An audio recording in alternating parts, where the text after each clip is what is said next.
İlahi, gələn günlərimizi keçən günlərimizdən xeyirli elə.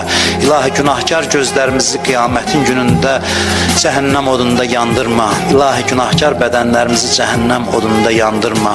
İlahi, bizi bağışlamamış bugün öz dərgahından əli boş, naümid yola salma. Ailəmizdən, nəslimizdən, övladlarımızdan haqq düşməni, Peyğəmbər, Əhl-i Beyt düşməni qərar vermə. İlahi, dünyada onların ziyarətindən, qiyamətdə şəfaətlərindən bizi binəsib eləmə. İlahi, Azərbaycanımızın bayrağını dünyanın hər yerində uca elə. Xalqımızı, millətimizi, dövlətimizi hifz elə. Bu torpaqların azadlığı, müstəqilliyi uğrunda canını fəda eləmiş əziz şəhidlərimizi Kərbəla şəhidləri ilə məşhur elə. Torpaqların keşiyində dayanan əskərlərimizi, zabitlərimizi hifz elə. Ordumuzu tezliklə qalib elə. İlahi, yaddan çıxan dualarımızı qəbul elə. İlahi, ömrümüzün son anında, qəbrimizin əvvəl gecəsində Əli əleyhissalamın nuru vilayətindən bizi ayrı salma.